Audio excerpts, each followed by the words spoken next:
still in Ecclesiastes, making our way along. We are now come to the longest chapter in Ecclesiastes, 29 verses. Hopefully we can get through it today. By the way, some commentators just don't like this book. One of them, which I will not name, but he's someone you are familiar with, took 3 verses out of the 29 and commented on them on about 1 page and moved on. So, but there are others that wrote a lot about it. So there's just some that think this is doom and gloom, and I don't want all that. But we're trying to show you that we're going to take the high road, not the low road, and find the little nuggets that Solomon put in this book for each of us. And there are many that are there. Although on the surface, it does look a little like doom and gloom. But we're not going that route. Solomon is not buying into the philosophy of despair, even though sometimes it looks that way.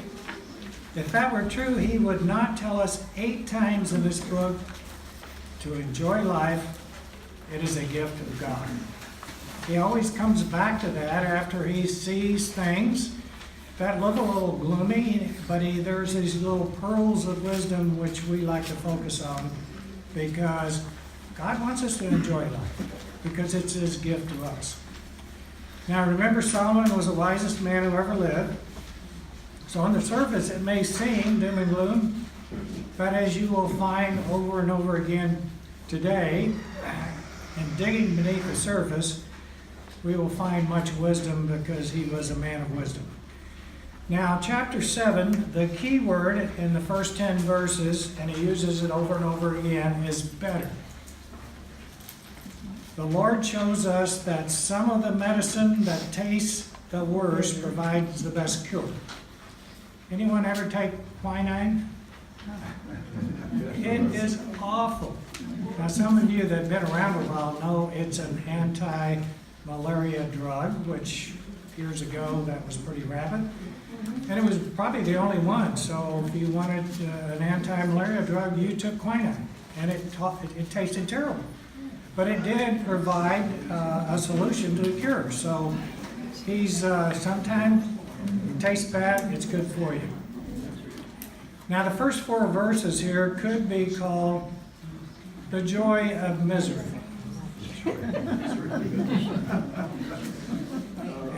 And some of them called it that, but we're going to see that even in misery you can find joy. And chapter 7 is this. It lists the good things that can happen in affliction. Now, all of us have had affliction. All of us have had oppression. All of us have had bad things in our life. And I can tell you that most things we learn in life are not on the mountaintop where we're having a good time and we're shouting. The most things we learn in life are down in the valley through affliction. And I tell you, God gets your attention when he takes you down, doesn't he? So that's where we learn the most, and that's what we're going to focus on today. So let's jump right in, because it is a fairly long chapter, to chapter 7, verse 1.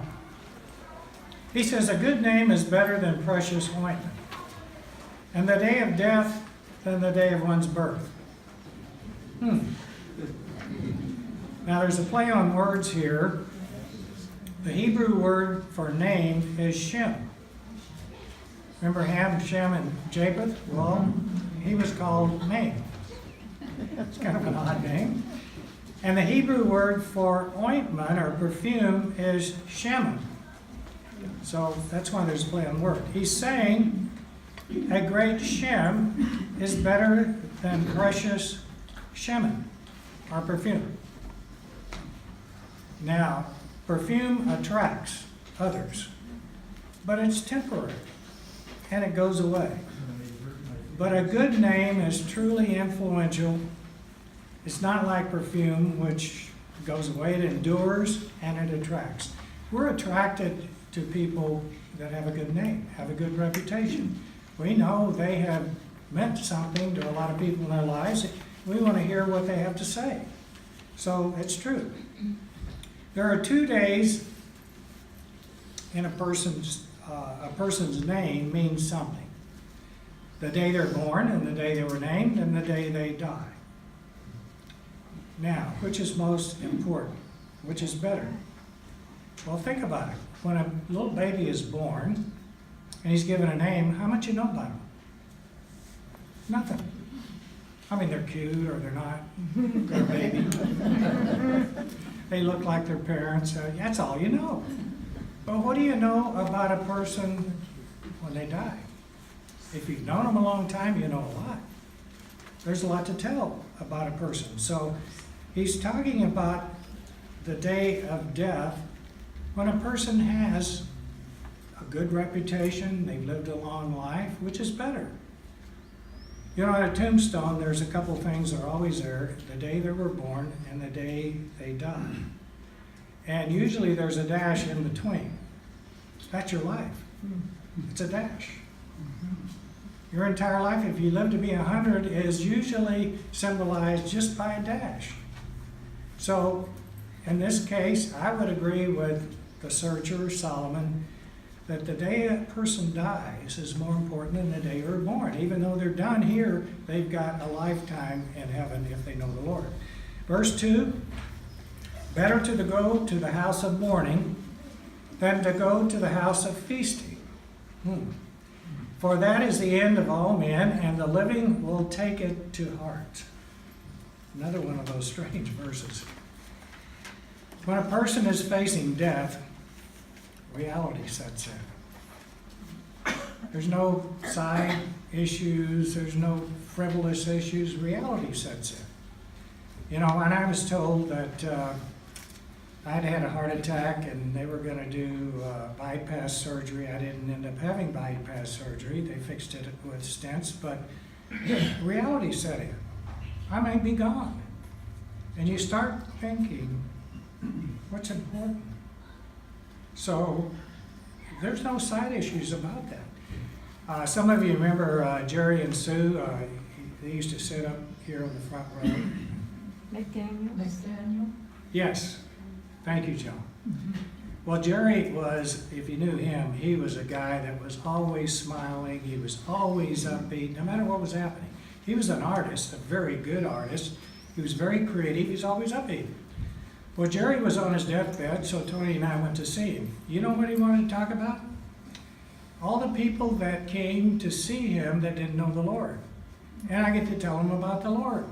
And one of them accepted Christ right here. Wow. In front of it. See, for Jerry, reality set in. What's important? Find somebody that's coming and tell them about the Lord. Verse 3. Sorrow is better than laughter. I don't know about that. For by a sad countenance the heart is made better. The heart of the wise is in the house of mourning, but the heart of fools is in the house of mirth. And he says not only gladness, but wisdom can come from that. For again, when you're mourning, that's when you're learning. In verse 4 it says, the heart of the wise is in the house of mourning, but the heart of fools is in the house of mirth. I already read that. So you ask yourself, how can that be? You know, anyone who has been through a painful experience knows that it is often true. I read a piece about John Ehrlichman, who was one of the Watergate people. He's part of the Nixon aides. And he said the time in his life when he went through the miseries of Watergate and the time he spent in jail were the most learning experience of his entire life. And he was a very smart man. In fact, let me read to you what the closing words of his book were. After he got out of jail, he said, since about 1975, I had begun to learn to see myself. I care what I perceive about my integrity, my capacity to love and to be loved, and my essential worth. He said, I don't miss Richard Nixon very much, and Richard Nixon probably doesn't miss me much either. I can understand that. I've made no effort to be in touch. We had a professional relationship that went as sour as a relationship can. And no one likes to be reminded of bad times, do they? those interludes, the Nixon episodes of my life have ended. In a paradoxical way, I'm grateful for them.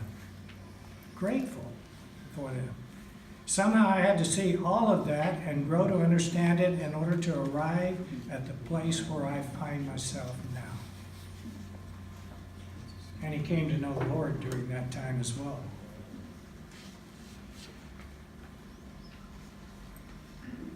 Verse 5 and 6. It is better to hear the rebuke of the wise than for a man to hear the song of fools. For like the crackling of thorns under a pot, so is the laughter of the fool. This also is vanity. You ever go to a restaurant and the table next to you have two very loud people and they laugh and it is so loud, one of them sounds like cackling and the other is just loud. And you want to tell them to shut up, because what can be that funny? Constantly they're laughing. We usually get a table and move away when we find out. But this is true. Verse 7. It says, surely oppression destroys a wise man's reason, and a bribe debases the heart. You know, most times a rebuke will help more than foolish songs and hollow laughter. It just is that way. Verse 7 says, surely oppression destroys a wise man's reason, and a bribe debases the heart. I read that. You know, if we suffer an injustice, or someone bribes another to oppose you, or convinces them to oppose you, it's hard to bear. What do you want to do? You want to strike back. You want to say, I want to get even with that person. I didn't deserve that. But wait, let's see what he says in verse 8 and 9. He says, the end of a thing is better than its beginning. The patient in spirit is better than the proud in spirit. You know, some people just have a short fuse. I'm not one of those, at least I don't let it show on the outside, but I have a short fuse on the inside. I just hold it back. Some people just, they're out there. You know them. What does the Bible say about learning patience? Anybody tell me? Romans 5:3. Tribulation works patience. So if you're going to pray for patience, you know what you're praying for? Tribulation. Be careful what you ask for. God will give it to you. Verse 10. Do not say, why were the former days better than these? For you do not inquire wisely concerning this. That's interesting. Looking back, it all looks so good. You know, we tend to blot out those things that are bad. It all looks good looking back. We tend to remember the good times and blot out the bad things. One of our leaders, when Advantage was going through the most difficult times of our life, we were being sued by everybody. Our leadership was fighting with them. You know, when bad times come, everybody fights because, you know, someone's got a good idea or a bad idea and they're all fighting. One of our leaders spoke up and he said, you know, we have a great history at Advantage and we have a great future. It's the present that stinks. You know why? Because we live in the present. And we're looking at what we are right now and we think this is just stinks. But we have to realize that, you know, the future can get better. Someone said, when we were going through hard times, someday we're going to look back at these days as the good old days. It happens. So, verse 11. It says, wisdom is good with an inheritance, and profitable to those who see the sun. He says, if you learn to be wise and thoughtful about life, it will serve you well. You know, when making decisions, what I default to when I worry about what's going to happen, I ask myself, what's the worst thing that can happen? If I can live with that, I'll make the decision, go. Because What's the worst thing that can happen? Verse 12. It says, "For wisdom is a defense as money is a defense, but the excellence of knowledge is that wisdom gives life to those who have it." Out of adversity can come wisdom. Again, we shout on the mountaintops, we learn in the valleys, so therefore we need to be in the valley sometime. Even to the valley of the shadow of death, as the psalmist has told us. In verse 13, "Consider the work of God, for who can make straight what he has made crooked?" Question always comes up, did God create evil? No, but he created in us the ability to choose. And we chose evil. So therefore, that's how it came about. Satan first, and then us afterward. Now, crookedness is talking about here is pain, injustice, mistreatment, poverty, sickness, all those things. And it says, who can straighten what God made crooked? What's the old nursery rhyme that says there was a crooked man that walked a crooked mile, and he picked up all these crooked creatures, and they all lived happily ever after in a crooked house? I didn't know, I forgot the middle, but some of you may not have heard that before, but that's been around a long time. Because in this world, we're all a little crooked.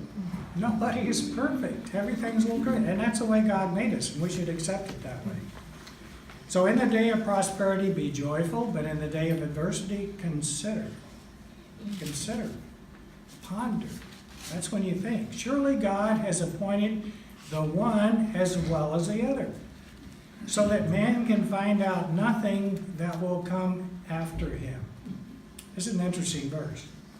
Prosperity and adversity both come from God's hands. He makes it rain on the just as well as the unjust. Jesus said that when he was here. But we must understand that God has chosen them out of his love and wisdom for us. And they have a purpose, as stated in verse 14, the last part, so that man can find out nothing that will come after him. You see, God has designed life full of the unexpected. We didn't know that was coming. It just happened. So we may realize we neither know or control the future. I had one of my board members, we had a board meeting last week. Remember I told you about we were going to do an IPO, go public with a company, and Amazon bought Whole Foods and the whole market crashed. We had to pull our IPO. And the board member that was sitting next to me turned around to me and he says, one of the reasons we invested in your company is we were told you could see the future. You could see around corners. You knew what was going to happen. How come you didn't see this earthquake coming? I said, I did. I didn't know it was an 8.2. And I still didn't believe it was an 8.2 because what do people do? They overreact to any news, good or bad. They overreact. So the pendulum swings. So I still don't think it was an 8.2, but I said at the time it was an 8.2. But he was serious when he was looking at me. Why didn't you tell us about this? There's an unknown poet who wrote this poetry. I've heard it many times and I've always been interested by it. It says, when God wants to drill a man and thrill a man and skill a man, when God wants to mold a man to play the noblest part, when he yearns with all his heart to create so great and bold a man that all the world shall be amazed. Watch his methods, watch his ways, how he ruthlessly perfects whom he royally elects, how he hammers him and hurts him, and with mighty blows converts him into trial shapes of clay which only God understands. While his tortured heart is crying and he lifts beseeching hands, how he bends but never breaks when his good he undertakes, how he uses whom he chooses, and with every purpose fuses him, by every act induces him to try his splendor out. God knows what you're about. I've heard that before. Any of you ever heard that poem before? No.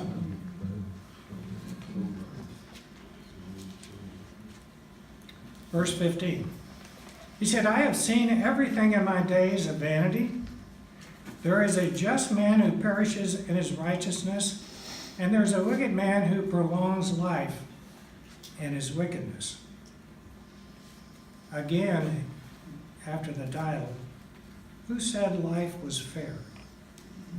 Does anyone believe it's fair? No. Life is just because it was made by a just God, but it's never fair. If we look at it and you say, why does he have that and I don't have that, or why does this be? Life is not fair. Who said it was fair? In this life under the sun. The searcher says, the righteous are not always righteous. We watch a series called Poldark. I don't know if you've seen that. It's Netflix. It's actually a TV series. It's made in England, and it's got good in it, and it's got darkness in it, but it's interesting. And again, there's this guy in this last series we watched who was a vicar. That's what they call him there, preacher, pastor, whatever, over in England, call him vicar. Everybody calls him a vicar. Well, she had a boyfriend, good-looking young gal, and he wanted that girl. So he had this guy arrested, put in jail, and he was on death row. So he went to this girl and said, if you marry me, I'll get this guy off. And he did. So she ended up marrying him, and he got her pregnant, and then he abused her. And the doctor said, you can't touch her or have anything to do with her sexually because she could die.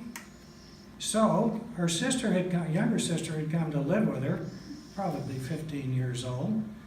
And guess what he did? He seduced her sister right in the same house, and she got pregnant. And they called him the vicar. He was a preacher. The righteous man is not always righteous. Jesus said, unless your righteousness is better than the Pharisees, you will not enter the kingdom of heaven. Because all they talked about is all the good that they did, and it really wasn't good. The good often die young and the wicked often live to a ripe old age. Why? Why does that happen? Well, we just don't know.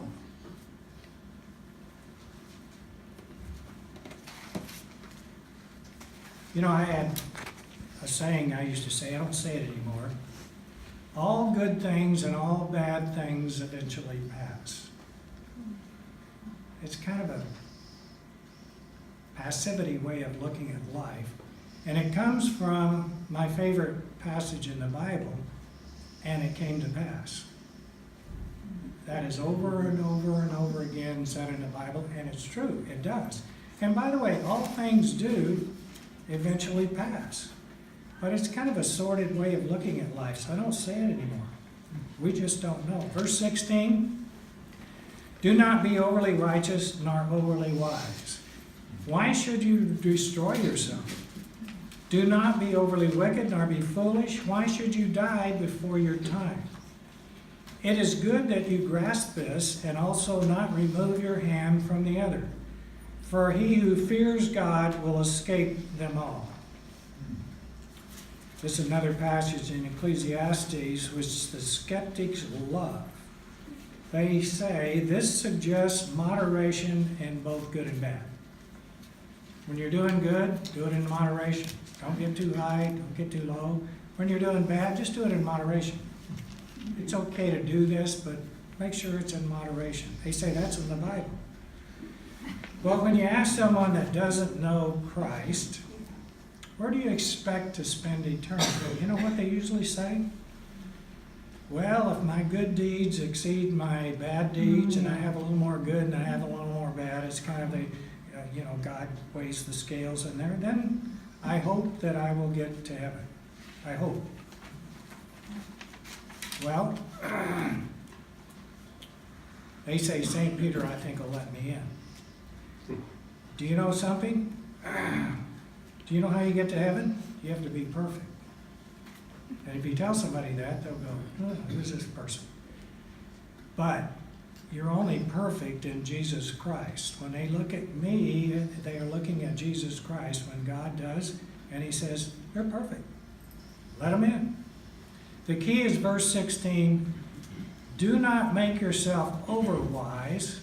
Do not be wise in your own eyes. Probably know people like that. You can't outsmart God. He knows exactly where you're at. And the keys to heaven, again, is not good or bad. It is perfection. He says, why should you die before your time? Does anybody die before their time? God knows the day that you were born, and he has decreed the day you will die. You know the way I look at this, and that is this. The key is John 3:16. For God so loved the world that he gave his only begotten Son, that whosoever believe in him should have everlasting life. Now that whosoever includes everybody. The only people that die before their time are the ones that are not saved,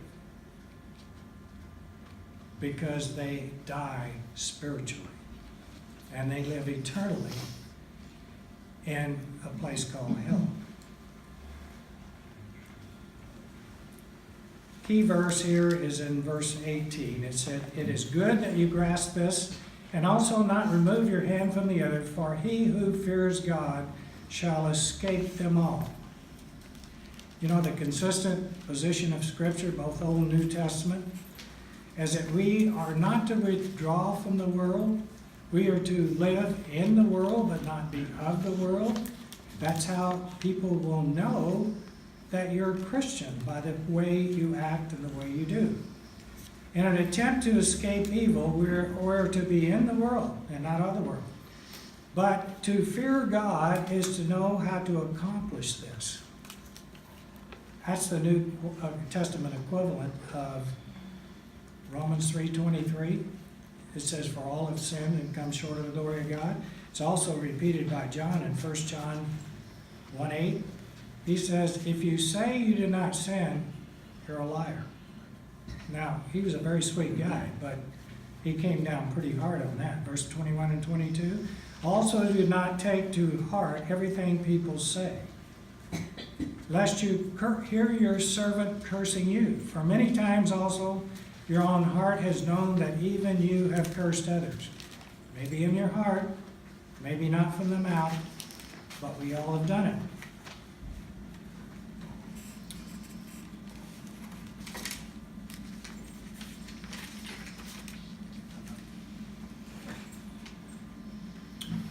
You know, at Advantage, we have over 50,000 employees. We have a lot of turnover, and some quit, some we have to terminate.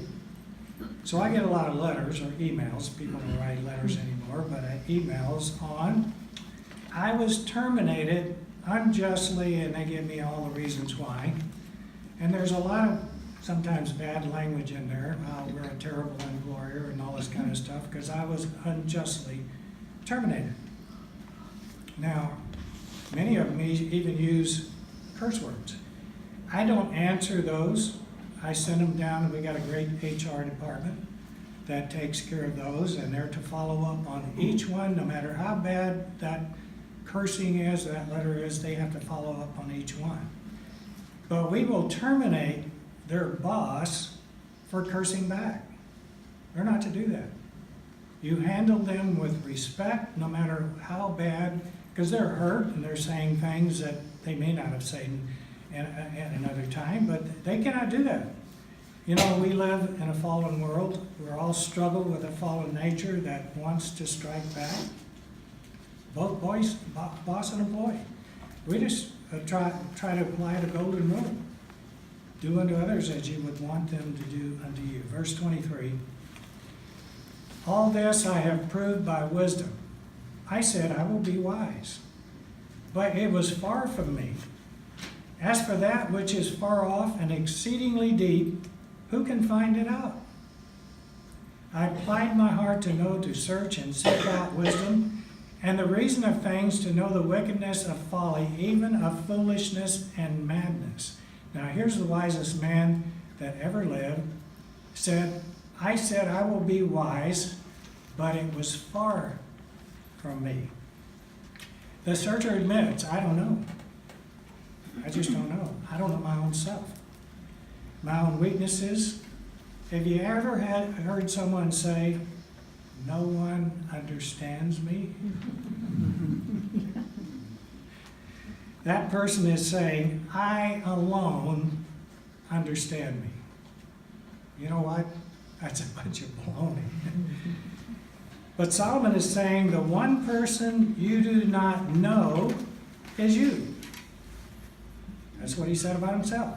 That's why you sometimes need an objective observer to tell you about yourself. Now, if you have a wife or a husband, you may not want to ask them, but that's a good place to start. They probably know you the best. If you don't have, find a friend or somebody like else to tell you, because you don't know yourself. You know, a lot of companies do these 360 evaluations. If you don't know what that's about, your boss evaluates you, and you evaluate your boss, and you evaluate your peers, and they evaluate you. That's why it's called this 360 thing.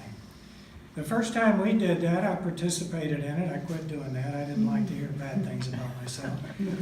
But I can tell you that it's amazing what you can learn about yourself. In fact, we did it for the company, for people to evaluate the company.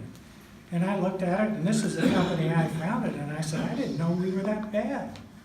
Or there were things, an awful lot of things we can improve on. But you just don't know yourself like somebody else knows you. You might try that 360 evaluation with your neighbor next door. No, don't do that. That's too close. Okay, I'm going to finish up this in verses 26 through 29. We might even get done early today. And I find more bitter than death the woman whose heart is snares and nets, whose hands are fetters. He who pleases God shall escape from her, but the sinner shall be trapped by her. Here is what I have found, says the preacher, adding one thing to the other to find out the reason, which my soul still seeks, but I cannot find. One man among 1,000 I have found, but a woman among all these I have not found. Truly this only I have found, that God made man upright. Now what does that mean, God made man upright? He made man with the ability to know God. We're the only animal or creature that he made, other than the angels, with the ability to know God. But they have sought out many schemes. There's a whole lot in here. Solomon here he's recording his own experience in life. And his experience was like no other person that ever lived. He found out two things. First, he found he was easily trapped by sexual seduction. Now you say, how do I know that? Well, I read Song of Solomon. It's a very sexually charged book. He wrote it. He also had 1,000 wives and concubines. So he had a very complicated life. It's difficult enough to have one. I mean, it's wonderful. It's a great thing, but sometimes it's challenging because you're different people. He had 1,000. He went looking for love and intimacy and ended up with nothing but a sex thrill. Now, I'm going to explain that. How many men and women, boys and girls today fall into that same trap? Well, let me give you statistics. Nearly half, 48% of men and women ages 15 to 44 live together before getting married today. 48%. And that's an amazing number. And guess what? Only half of those end up getting married. Why? Because they got their sex thrill and then they moved on and maybe lived with somebody else. You say, what is our culture coming to? But that is what it is today, according to statistics. So why did Solomon not find one woman he said he could trust? Well, he was not a male chauvinist. He wrote Proverbs 31, which sets up a woman as high as you can set her up. He said, this is the ultimate example, as the supreme example of one who lives a life pleasing to God. That is the ultimate woman. The problem is he never got to know them intimately, only sexually. Now remember, he's got 1,000 wives to take care of. And now, Solomon was sexually charged, otherwise he wouldn't have had 1,000 wives.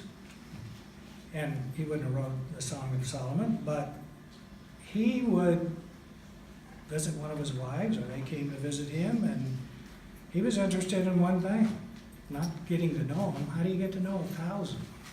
It was just a sexual thing. And then they moved on. So how could he trust a woman he didn't know? That's really what he's saying here. Never got to know him. No such problem with men now. He said, by the way, he was not gay. He said when he sought to relate to a man and he tried to get to know him and hear their concerns and do all this kind of stuff, guess what? I found one man out of 1,000 I could trust. That's not very many. Maybe he ran with the wrong crowd, I don't know, or had the wrong people serving him. But that's not very good. Now, there are people that come to me and say, I heard that so-and-so was your best friend. I said, well, how do you hear that? They told me. You were their best friend? I thought I was. And I say, I only have 2 best friends. One is Jesus and the other is my wife. Everybody else is good friends. I only have 2 best friends. Because those are the ones I want to please the most. Everybody else, maybe it's fun to be with and whatever, but I just want to please them especially first. Now the conclusion of this chapter is found in chapter 8, verse 1.